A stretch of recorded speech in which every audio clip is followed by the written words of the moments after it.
나눴으면 좋겠습니다. 네, 오늘은 화목한 교회 공동체 청사진 로마서 15장 1절에서 6절의 말씀을 가지고 앞으로 우리가 어떤 교회를 세워가야 할 것인가, 또 어떤 목표를 가지고 가야 할 것인가 하는 그런 시간을 같이 가졌으면 좋겠습니다. 이것은 우리에게 당면한 문제입니다.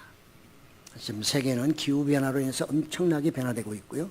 없어지는 것이 순식간입니다. 어제 있었는데 오늘 없어지고, 그래서 있는 거 새로 생기는 것보다는 없어지는 것이 오늘날 비일비재합니다. 가다가 갑자기 정말 싱크홀이 생겨서 사라져버리는 그런 정말 일도 수없이 많고요. 그러므로 우리도 예수 그리스도의 이 몸, 그리스도의 몸인 교회를, 이 교회 공동체를 어떻게 이제 앞으로 계속 유지하고 또 발전 성장해야 되지 않겠습니까? 그런 의미에서 오늘 이 메시지는 여러분의 큰 저건 아니라 할지라도 우리 같이 생각해 볼 수 있는, 또 생각해야 하는 그런 메시지라 생각합니다. 우리가 사자성어에 보면 옹고이 지신이라 또는 옹고지신이라 그런 말씀이 있죠. 요즘에도 학교에서 공부하나 모르겠습니다. 저희가 다닐 때는 이런 한문을 좀 배웠으니까요.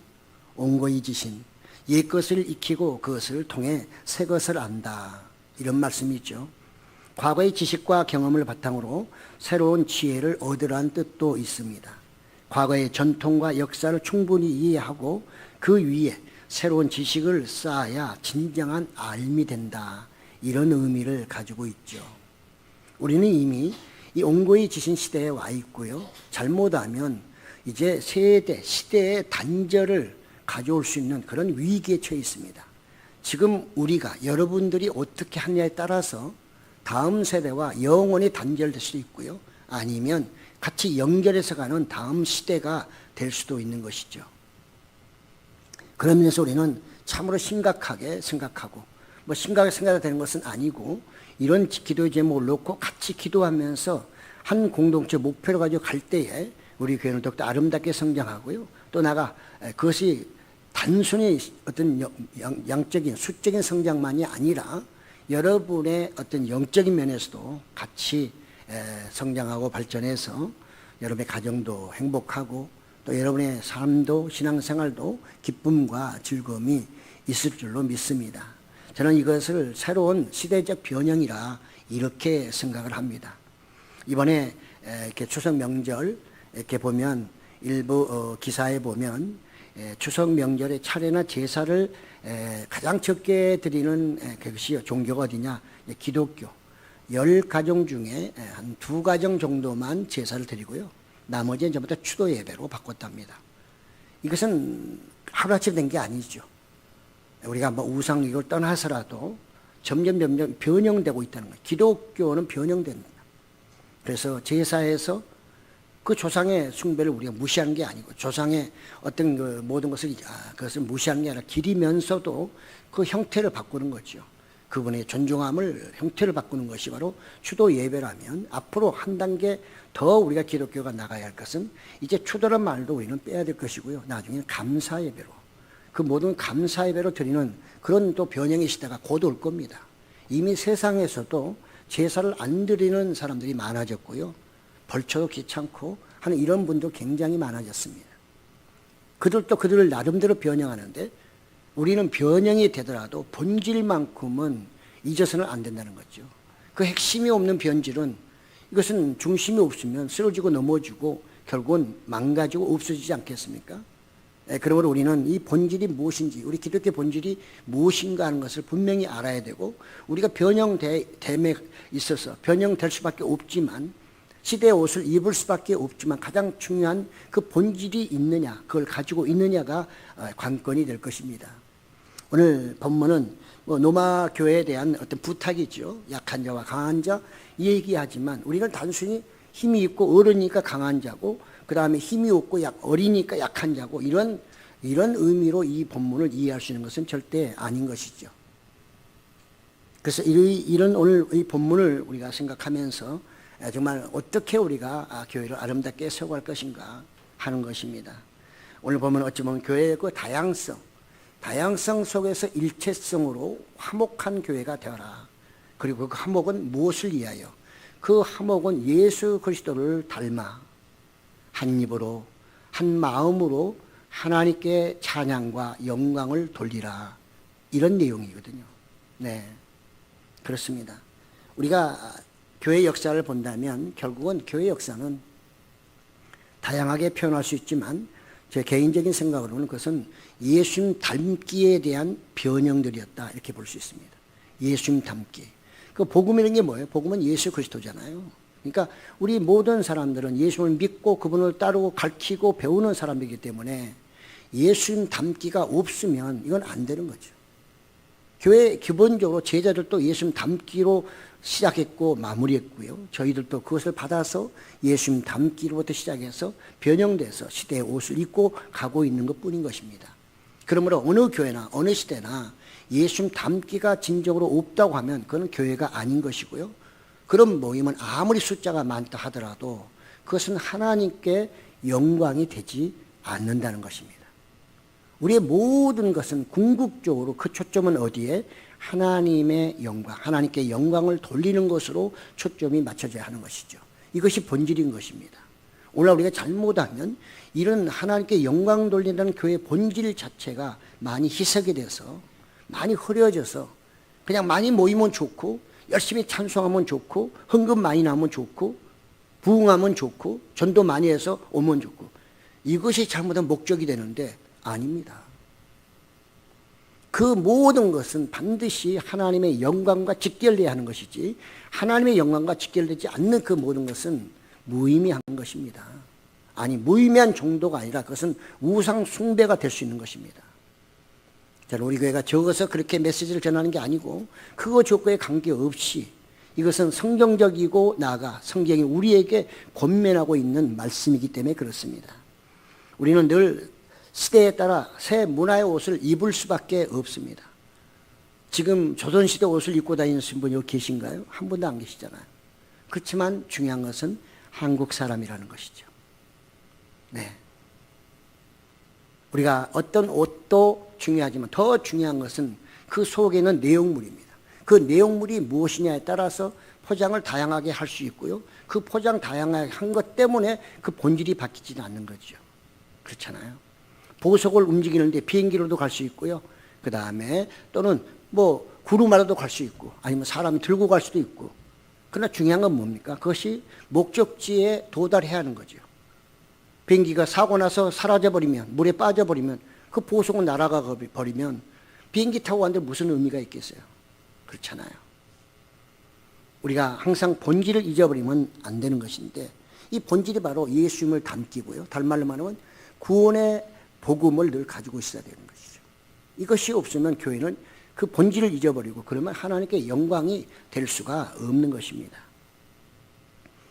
그래서 우리에게는 항상 영원한 우리의 거울, 영원한 우리의 거울, 우리의 본보기는 바로 예수 그리스도, 그분이라는 사실을 우리는 잊어서는 안 될 것입니다.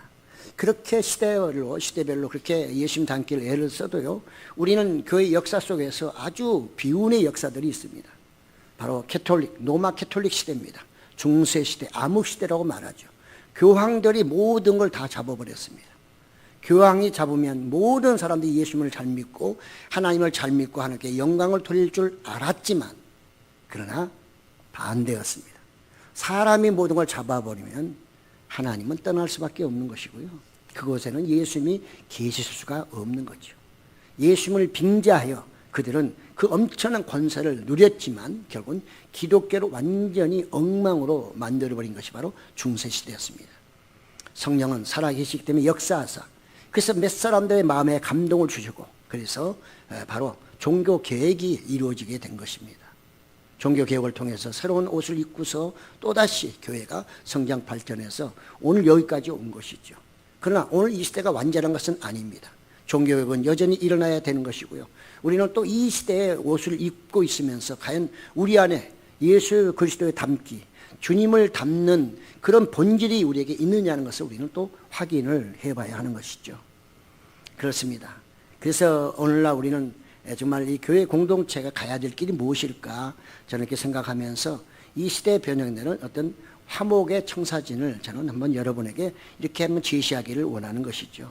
우리는 다 화목해야 됩니다. 그 이유는 예수님께서 이 땅에 오신 이유가 화목이기 때문에 그렇습니다. 그래서 우리를 화목 대사라고도 얘기합니다. 더군다나 교회는 화목이 중심이죠.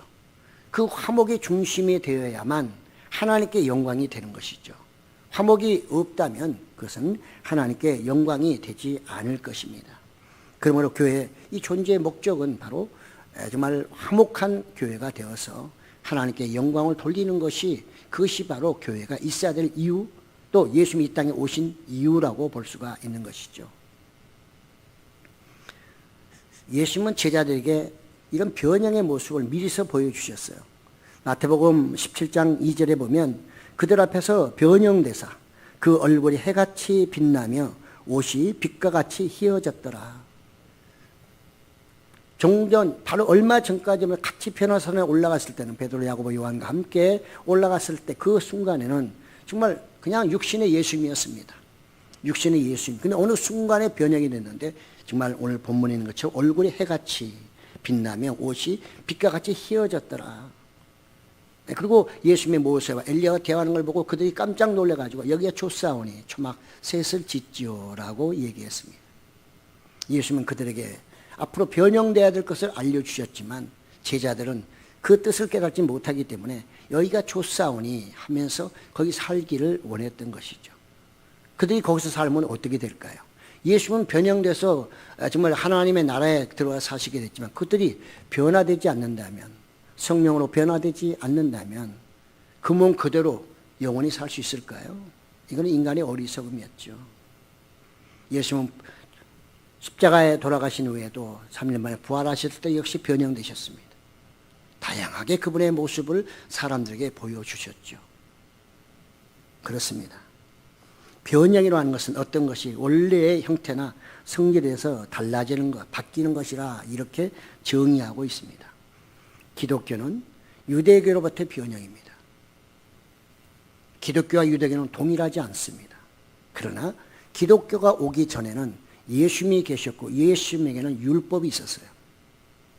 예수님은 그 율법을 완전히 변형시켜서 복음으로 우리를 인도하셨죠. 그때 우리는 유대교인이 아니지만 우리는 어떻게 해요? 구약의 옷을 입고 있잖아요. 그들과 똑같이 구약을 읽고 있습니다. 그들은 구약만 믿지만 우리는 거기에다 덧붙여서 신약, 변형된 신약을 같이 엎어서 그들보다 훨씬 뛰어난 성경을 갖고 있죠. 그들은 39권이 다지만 우리는 66권을 가지고 있어요. 그들은 예수님을 인정하지 않지만 우리는 예수님을 인정합니다. 왜?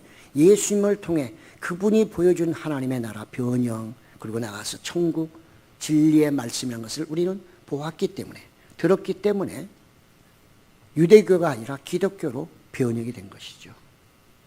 예수님을 믿는 사람도 마찬가지. 우리는 육으로 살다가 예수님을 영접하게 되면 육에서 영으로 변형이 돼야 되는 거죠. 지금 다 여러분들은 육적으로는 겉으로 보면 다 사람이고 다 살을 갖고 있고 뼈를 갖고 있지만 아닙니다. 여러분의 마음속에는 이미 변형된 성령의 사람들입니다. 성령이 함께 하심으로 인해서 속은 이미 변형된 것입니다. 이 변형이 없다, 이 변화가 없다면 하나님의 사람이 여전히 아닌 것이죠. 그래서 우리는 늘 변화되며 살아가야 하는 것은 틀림없는 사실입니다. 1세기 때 초대교회가 오늘날 그대로 만약에 복구된다면 어떻게 될까요?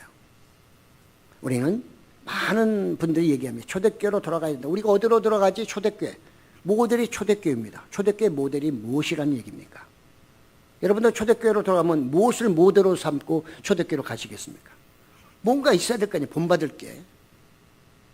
저는 초대교회 모델은 다른 게 아니고 화목이라고 생각합니다.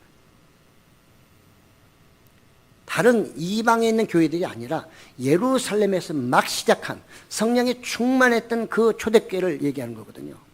그들은 날마다 모여 기도하고 같이 밥을 나누고 때로는 자기 것도 갖다 드리면서 서로 간에 공동체가 되어서 하나가 되었던 거죠. 그 이후에도 몇 개는 있었지만 다 엉터리였습니다. 다 변질되고 말았습니다. 그들이 가장 순수한 초대교회 공동체였죠. 근데 거기에는 뭐가 있었기 때문에? 화목이 있었기 때문에. 초대교회의 가장 중요한 것은 화목이었습니다. 그리스도 안에서 하나, 그리고 하나님께 영광을 돌리기 위해서 오로지 그들은 하나가 되었던 것이죠. 그래서 사도행전 4장에도 보면 그들이 한 입으로 찬송하고 한 마음으로 한 뜻으로, 이 하나라는 얘기를 굉장히 강조하고 있습니다. 바로 화목이라는 것은 하나가 되는 거거든요. 그렇잖아요. 예수님이 이 땅에 오신 것도 화목이잖아요. 우리와 하나님과의 원수 관계에 있을 때 죄로 말미암아 그걸 화목시켜서 십자가에 돌아가심으로 우리로 하나가 되게 해 주셨거든요. 그러므로 우리도 예수를 믿으면 그분을 닮아가야 되는 것은 너무너무 마땅한 것이죠. 그분을 찬송하고 그분께 예배를 드린다면 당연히 화목으로 하나가 돼야 되는데 그렇지 못한 경우가 대단히 많이 있다는 것입니다. 우리는 예수님을 닮아간다는 그 의미가 무엇일까요? 그것은 십자가에 내가 죽는 거거든요. 근데 오늘날 우리는 다 십자가에 죽지 않잖아요. 십자가에 죽을 일도 없습니다. 그러므로 십자가도 이제는 변형이 된 거죠.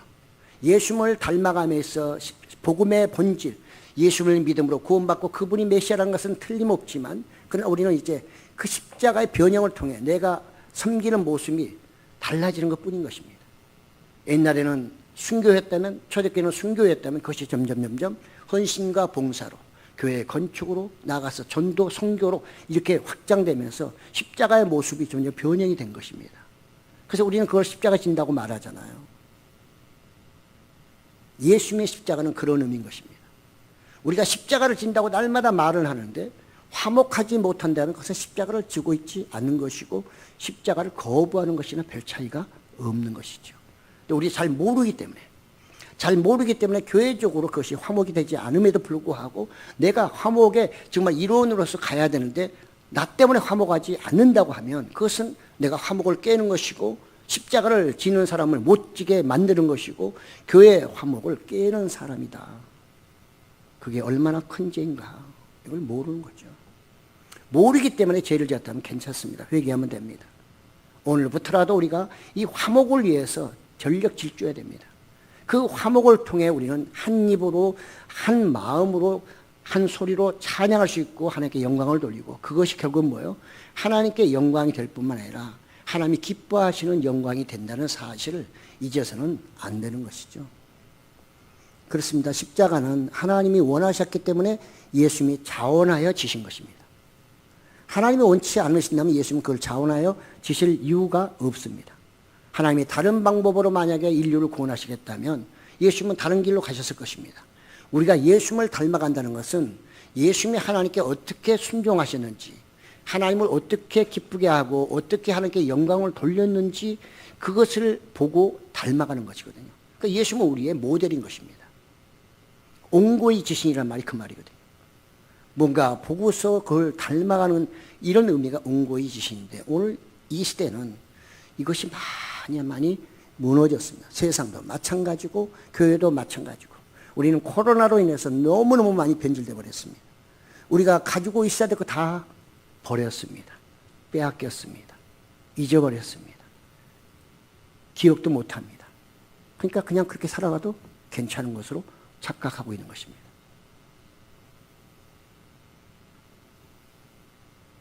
초대교회 중에서 예루살렘 교회 말고 어느 초대교회가 그렇게 제대로 된 교회가 있던가요?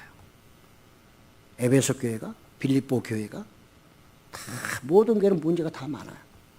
결국 뭐예요? 하나가 안 됐다는 거예요. 화목하지 않았기 때문에 그들은 싸우고 분당하고 분파하고 하면서 주님이 늘 슬퍼하는 그런 교회들이 바로 이방인 교회들이었어요. 오늘날도 우리가 그렇게 똑같이 간다면 그 이방인 교회 날마다 우리가 설교하면서 이런 교회 되면 안 됩니다 하면서 우리가 그 길을 간다면 우리가 얼마나 큰 죄를 짓고 있냐는 거죠. 그것이 모델이 돼버린다면 앞으로 우리 후손들이 또는 우리 아이들이 뭘 보면서 할 것이냐, 무엇을 보면서. 아니, 신앙이 이런 거야 라고 그들이 뭔가를 보고서 가야 되는데 그게 뭐냐 이거예요. 뭐가 신앙이고 뭐가 가야 될 길이냐는 거예요. 그걸 어른이 보여줘야 되거든요.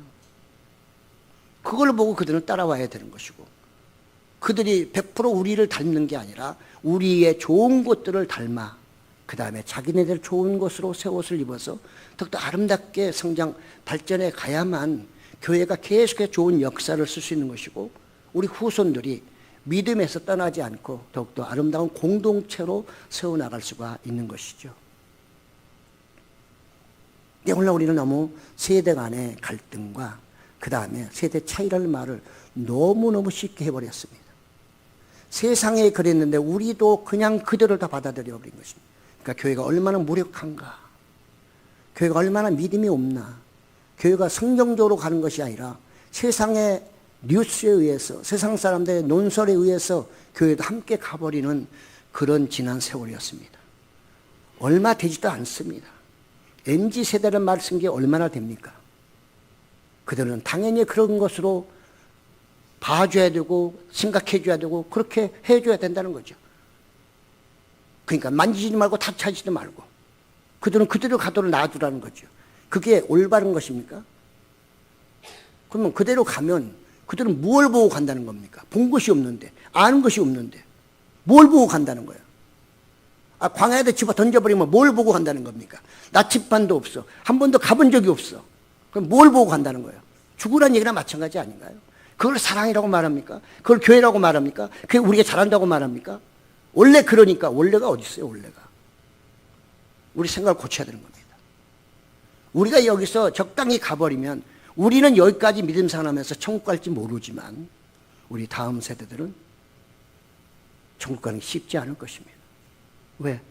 어른들이 간 길이 어떤 길인지 모르고 예수님이 가신 길이 무슨 길인지를 모르고 받아들이지 않기 때문에 길을 모르니까 못 가는 거죠. 길을 모르니까 방황하는 거죠. 세상에서도 방황해. 신앙에서도 방황해. 왜? 이렇게 그대로 가면 영적인 단절, 문화의 단절, 복음의 단절, 그리스도의 단절까지 올 수 있거든요. 이건 무서운 겁니다, 여러분. 무서운 겁니다. 우리 전통 좀 다 깨지잖아요. 여러분, 외국은 전통 지킨다고 난리예요. 우리나라 옛날 전통 와서 막 그 사람들 엄청 좋아하잖아요. 뭐 한복 입고 막 사진 찍고. 우리는 어때요?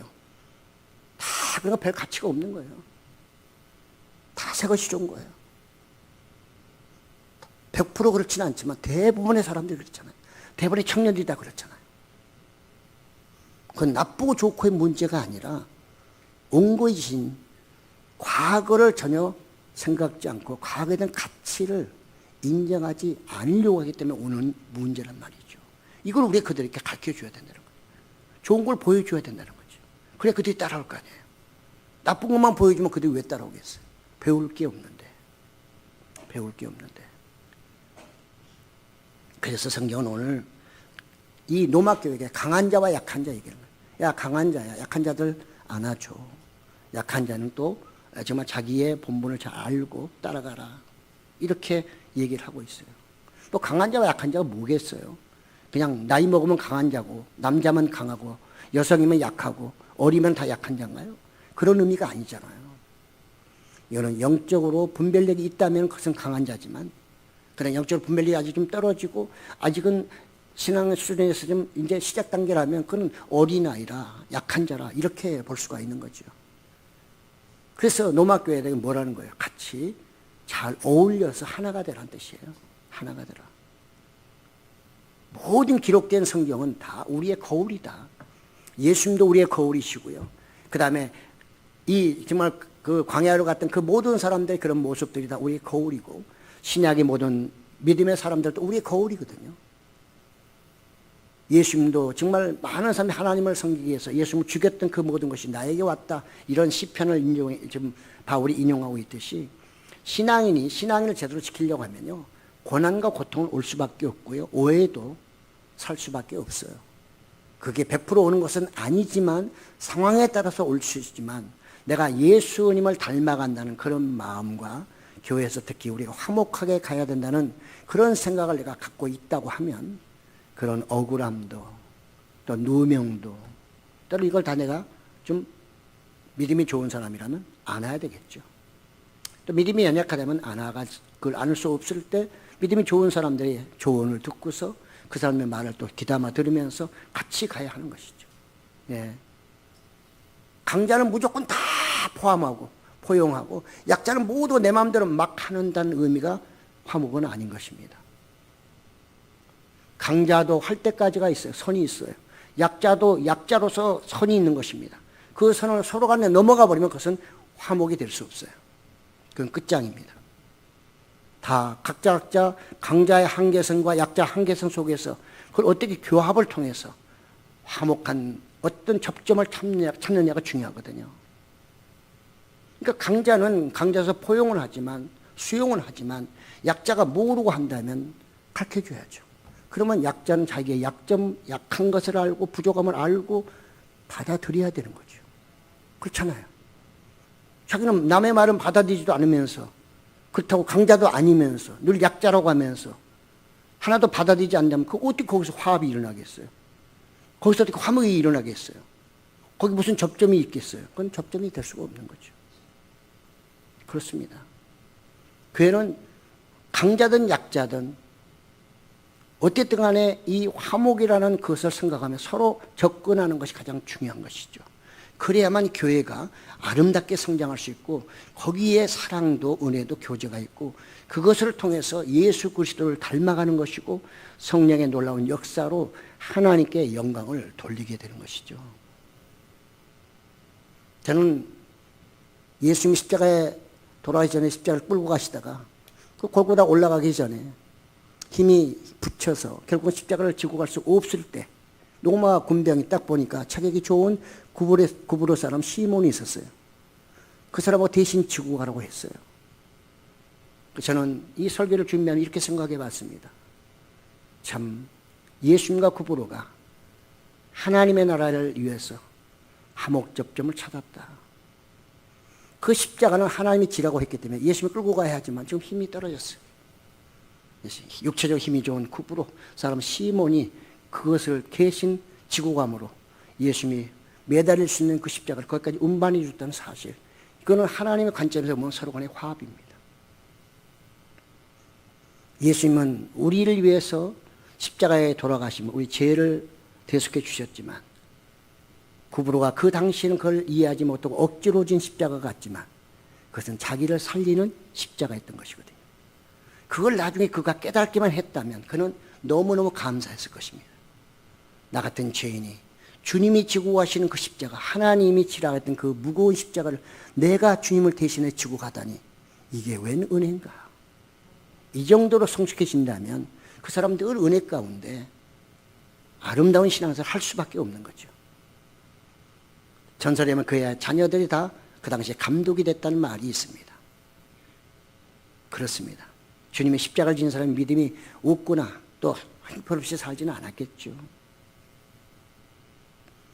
우리는 신앙의 성숙이 오면 이 화목이 서로 간에 살리는 그런 것을 알게 됩니다. 다른 사람을 기쁘게 해주는 것, 그것이 화목이잖아요. 그 화목이 나를 기쁘게 한다는 것을 나중에 깨닫게 돼요. 왜? 그걸 통해서 그 사람도 나도 하나님께 영광을 돌리기 때문에 그런 거죠. 우리의 존재의 목적은 하나님께 영광 돌리는 거잖아요. 이래 영광 돌리나 저래 영광 돌리나 영광 돌리는 건 마찬가지인데 모양만 다른 거죠. 옷의 색깔만 다른 거죠. 문화의 양식만 다른 것뿐인 것입니다. 그렇습니다. 그래서 우리는 이렇게 성숙해져야만 되는 것이죠.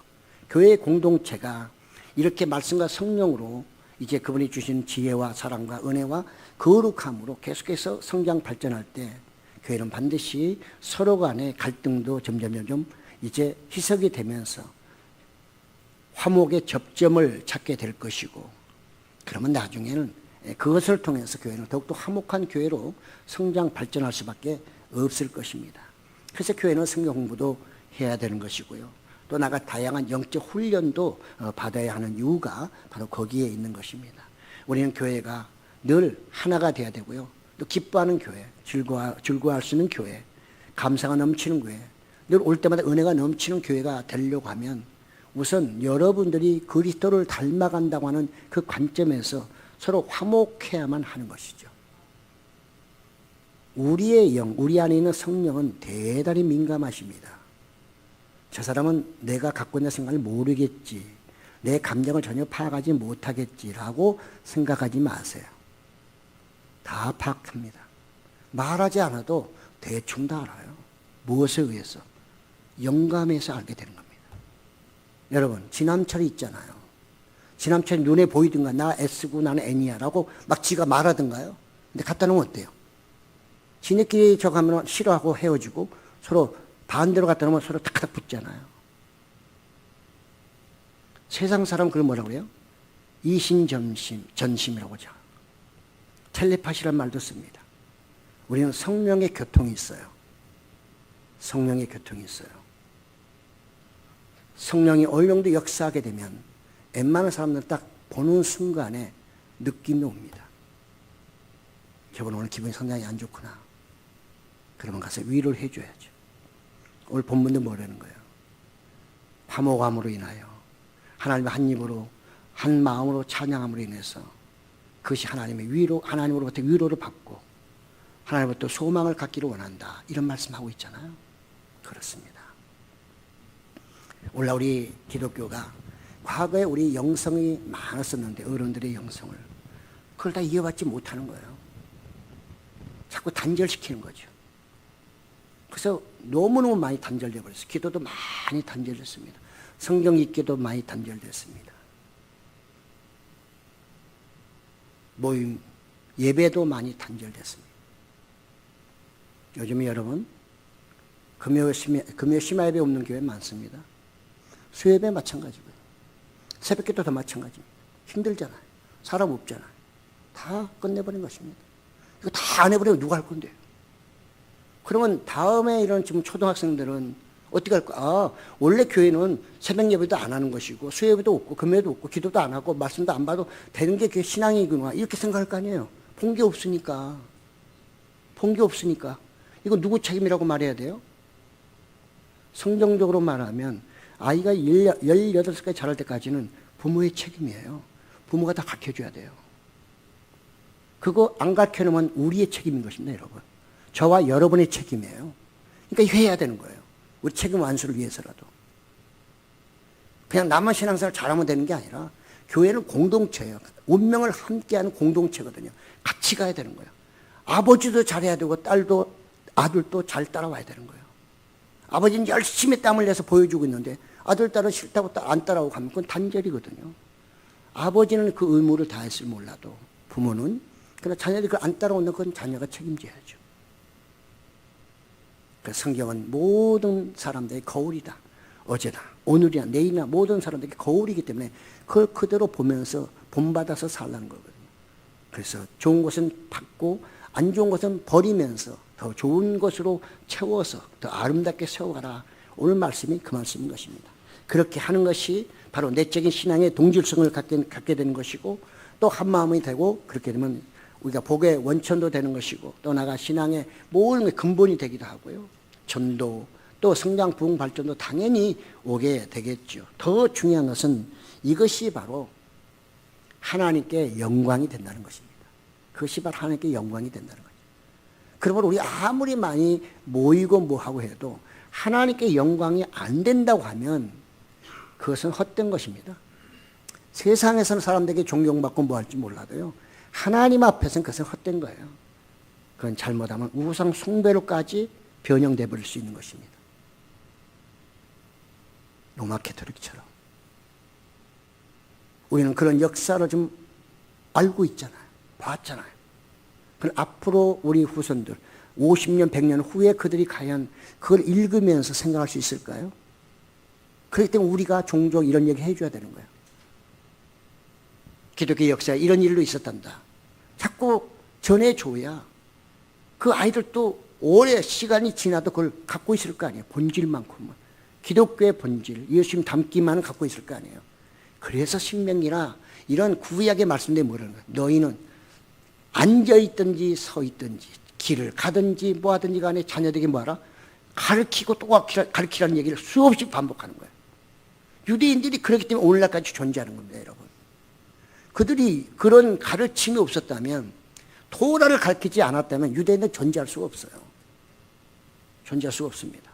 그들은 그 토라를 가르쳤기 때문에 550만이, 지금 현재 550만 밖에 안 돼요. 전 세계적으로 유대인이 제가 알기로는 1500만이에요. 우리나라 인구의 반도 안 되잖아요. 그런데 세계 전체를 잡고 있단 말이에요. 이스라엘 막 공격해도 미국에서 막 안 된다 얘기해도 뭐라고 그래요? 다 군수 지원해 주잖아요. 왜 그래요? 왜? 미국의 중요한 자리는 다 유대인들이거든요. 아닐 수 없는 거예요. 돈 많이 갖고 있는 사람 누구냐? 유대인들이에요. 지식 많은 사람, 노벨상 많이 받은 사람은 유대인들이에요. 그게 어디서 왔다고요? IQ가 95래요. 국민 IQ가. 최근에 나온 거. 우리나라가 얼마인 줄 아세요? 우리나라 106이에요. 우리 훨씬 좋아요. 국민적으로 IQ가. 유대인보다. 그런데 우리는 창작이 없어요. 그들이 창작의 모든 건 어디서 왔을까요? 가르치면서 온 거예요. 토라. 6살부터 12살 날마다 가르치는 거예요. 그게 바로 저는 온고의 지신이라는 거예요. 그 가르침이 계속해서 이어지기 때문에 그들은 세대 차이가 없는 거예요. 그들은 고등학교만 나오면 군대 가요. 남자, 여자 관계없어요. 다 군대 가요. 그거 당연하게 생각해요. 원만 불평하고 왜 가니? 나라 지키기 위해서. 간단한 답이에요. 그게 어디서 왔다고요? 다 가르쳤기 때문에. 부모의 그 모습을 보고 들었기 때문에. 부모들도 그렇게 했으니 자기도 그렇게 하는 줄 아는 거예요. 그래야만 다음 세대도 그런 거 따지지 않고 같이 가지 않겠어요. 그러니까 그 나라가 지금도 그 어려운 상황에서 까불기만 하면 이란하고도 이란한테 덤벼들잖아요. 까불면 우리 공격할 거야. 이란 공격 못 하잖아요. 이스라엘이 무섭겠어요. 그들 뒤에는 미국이 있기 때문에 무서운 거죠.